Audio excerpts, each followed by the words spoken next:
Launch at sports, we kicking it raw. Feet up, chilling, still breaking the law.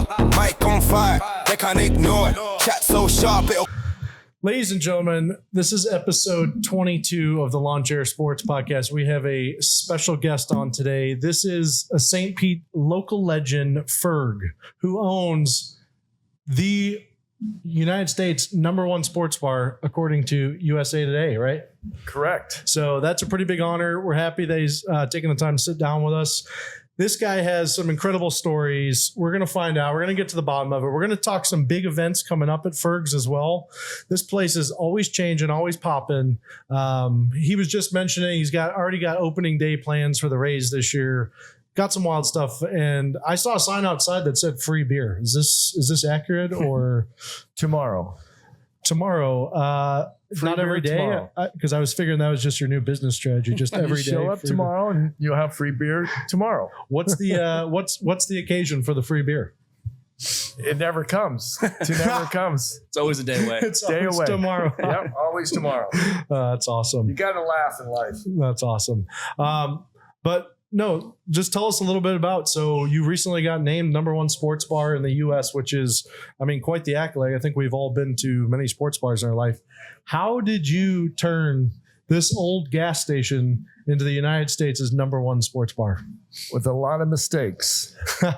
But it's been over 34 years now when we first started on this venture that we took an old gas station, 2,000 square feet, and over 33 years, we turned it into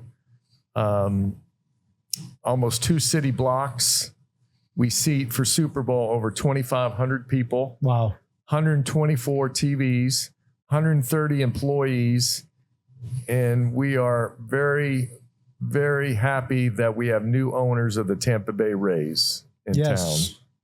Yeah, and I've seen a lot of chatter, along the topics of possibly the Rays actually coming back to St. Pete. So I think they're going to be delivering some new plans. Some of those plans with the development groups have the stadium in there as well. Is that what you're hearing? Yes. Right now, the owners, we're just trying to get to know them. They seem unbelievable. Ken Babby was here last week, and he did a little meet and greet for everybody, and that was great to have him here. That's great. He owns 2 minor league teams. He's renovated stadiums, so he's the kind of person that you want in place. Yeah. He's a worker, and it was very nice to meet him and his wife, and I was shocked when I first met him when he told me. I told him my name. He said, "You're Ferg?" I said, "Yeah." And he said, "I want to tell you something." He gave me a hug. He goes, "I want to tell you something. You're one of the reasons we bought this team." I go, "What are you talking about?" Yeah. Wow. He said, "Well, we've been looking at this team for 3 years now, trying to buy it. And my wife and I and our group would go to different games. And before last year when they still had the Trop, yeah, he went to a game with his wife. They won on a walk-off. They were excited. They said, let's go have a drink somewhere." They had no idea. They didn't know about Fergs. They didn't know anything about the neighborhood. Sure. But he said, "We stumbled on your patio and you had a band playing." We said, "This is great." So we sat down, got our drinks, and they started playing the old music we like. And my wife looked at me and said, "You need to buy this team. We need to be here." So that's a great start of a relationship right there, that we're getting to know the new CEO. And we want to try to sell as many season tickets this year and do everything we can. So they are looking in Tampa first, and then they're going to look in St. Pete. But if we can show them that we can draw, I'm sure we'll get the nod that we'll get the team here for a long time. Yeah, and I mean, I'm from Buffalo. Andy's from the Boston area. So we know rabid sports fan bases when we see them. And if anyone hasn't been to Fergs before or after a Rays game, I mean, you feel like you're at Ralph Wilson Stadium back in the 90s when Jim Kelly was playing, because this place is popping. So the fans are here. St. Pete gets sometimes a bad rap for not having good fans. They clearly haven't come to a game to see it. So I think, community supports everything. So guys, if, we'll find some sort of email, you can email them, send some support. But how has it been kind of having them play a year over in Tampa? What has that meant for Fergs itself? it was eye-opening because we've never been through that before. And it was a slow and hot summer. All of downtown suffered with not having the Rays here. It was, I was very happy when football started. Sure. But next year, with the Rays being away a year and with them opening up against the Cubs and then the Yankees, I think we're going to have an unbelievable first year under this ownership group. That's awesome. So rumor has it online that you're a big collector of sports memorabilia and you have a lot of it right in Fergs. What would you say your most valuable piece to you would be in the restaurant? My signed Pete Rose picture of him getting his 3,000 hit or whatever it was to break the record. Sure. Wow. Whatever it was to break the record. I have a signed picture with his name on it. And he was here 2 weeks before I bought that. Wow. And I couldn't believe he showed up here. I mean, people were telling me he was coming to a party here. And I said, no, he's not. No, he's not. He was my all-time favorite baseball player. Yeah. The guy had some grit. And he did show up. And he said he's been living in Vegas and he just goes around doing performances. And somebody paid him to come to a party and he came. That's awesome. So it was great meeting him. Yeah. Charlie Hustle. What was he like in person? He was very subdued. He was quiet, talked a little bit, but you know, he was 80 some years old, and then he passed away like 3 weeks later. Jeez. This was quite recently then. Yeah. Yep. It was like 4 months ago. Dang. Well, what would you say kind of some of the cooler architectural features? So, you know, if you take a drone over this place, there looks like there's about 87 different roofs you guys have. What's going on there? And how did that expansion happen over time? Well, we started with 75 seats, beer and wine, cold food, warm beer. Hired all my friends because I was teaching. Yeah. All I wanted was a nice little sports bar to go hang out and have some fun. And the first year was very hard on us, very hard. After 6 months, I had to fire all my friends. But two things happened that first year that saved us. And I'm on record saying this. The Tampa Bay Lightning moved into the Trop. Yes. It was called the Suncoast Dome. It got changed to the Thunderdome. And those 3.5 years taught us about how to handle crowds, how to get food done, how to make everything quicker. It showed us how to work with big crowds. Also, we bought a liquor license that first year.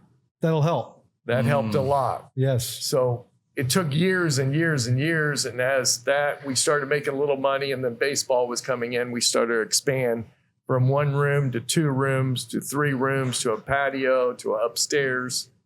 And we bought more property. We bought a piece across the street behind us and to the side. So now we own over 2 acres of prime real estate in downtown St. Pete, and we use every bit of it.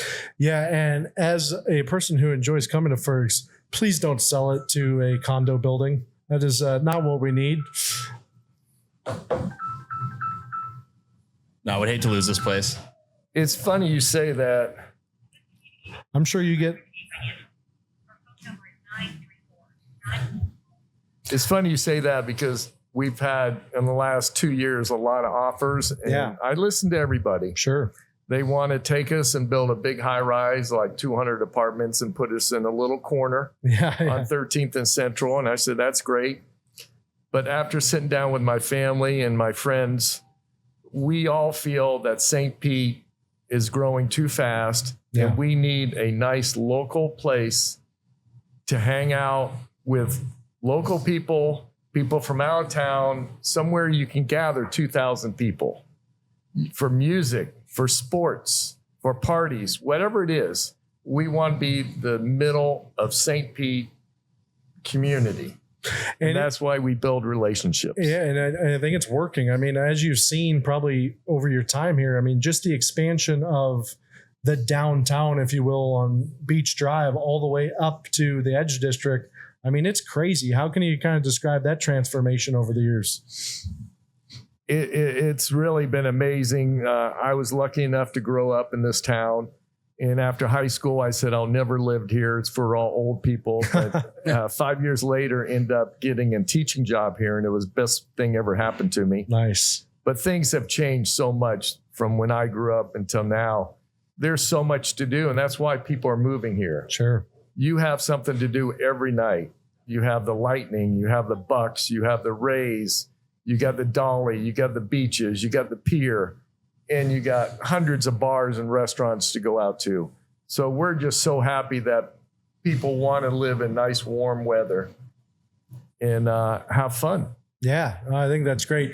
What do you think one of your crazier stories you've seen happen at Fergs?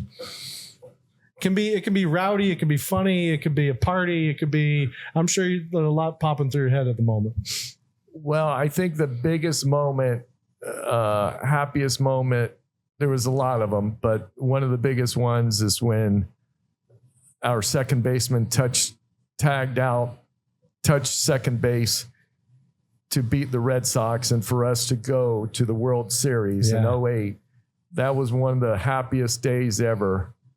Also 162. That was an unbelievable night here. It just goes on and on. The World Series was unbelievable for us.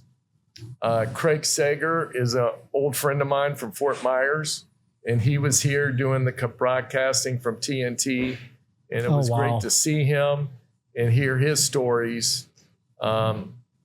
Rest in peace, Craig. Yeah. But he came by, and there was a lot of good times. Also, the Bucks winning 2 Super Bowls are huge. The Lightning. It just goes on and on. We're very blessed to be where we're at, and we're so happy to represent St. Pete and have people come from all over the world now to see St. Pete and to come to Fergs. I tell everybody when I'm talking to people from out of town, you got to go to the pier, you got to go to the Dolly, and you got to go to Fergs. Yeah, I mean, even the restoration they did of the Vinoy Hotel is great. I mean, things are starting to really seem up for St. Pete.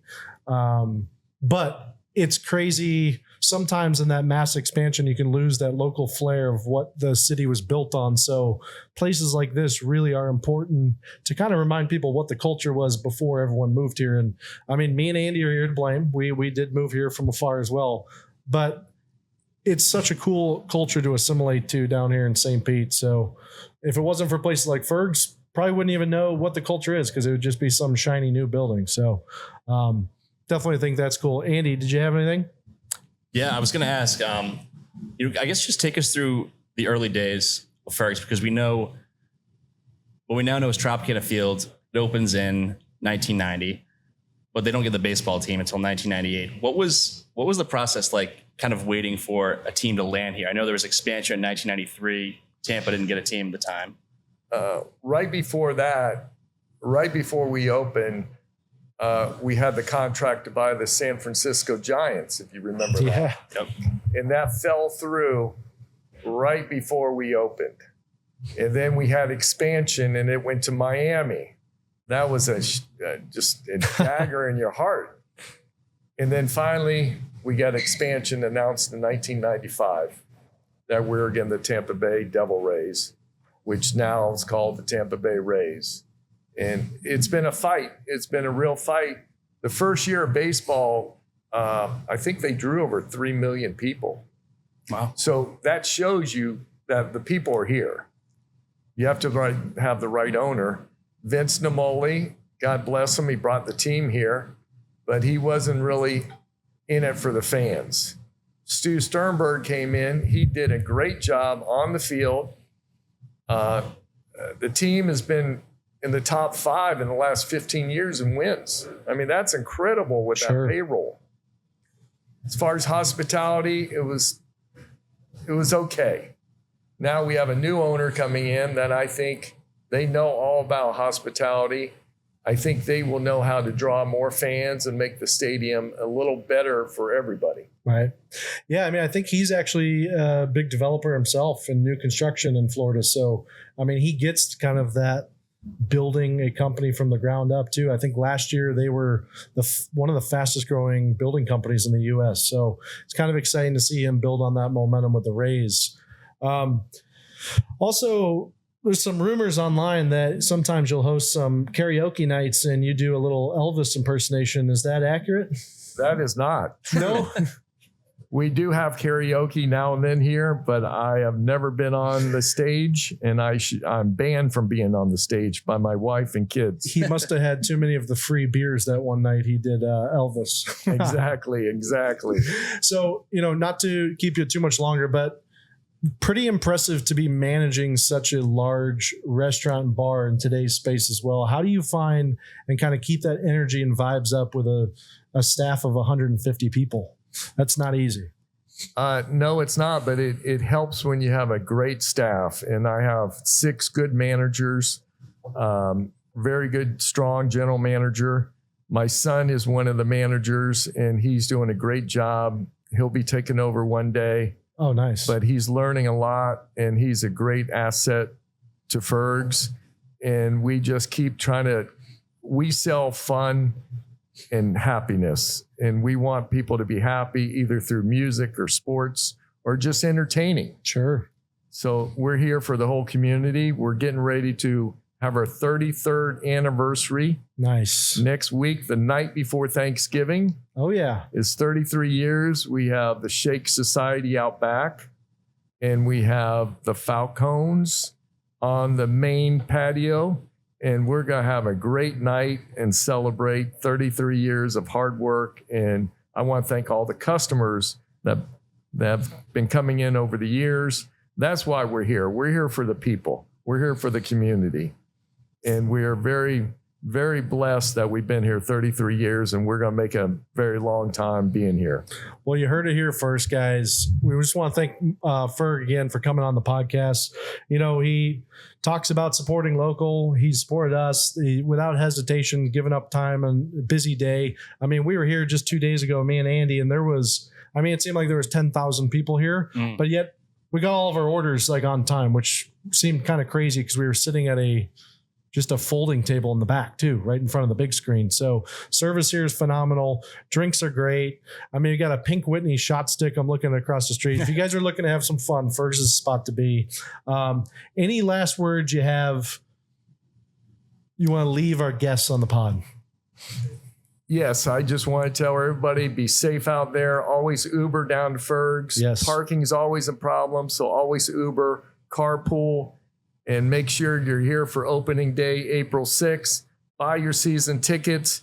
Do what you can to keep the Rays in St. Pete, please. Let's get some butts in the stands and some butts at Ferg's after.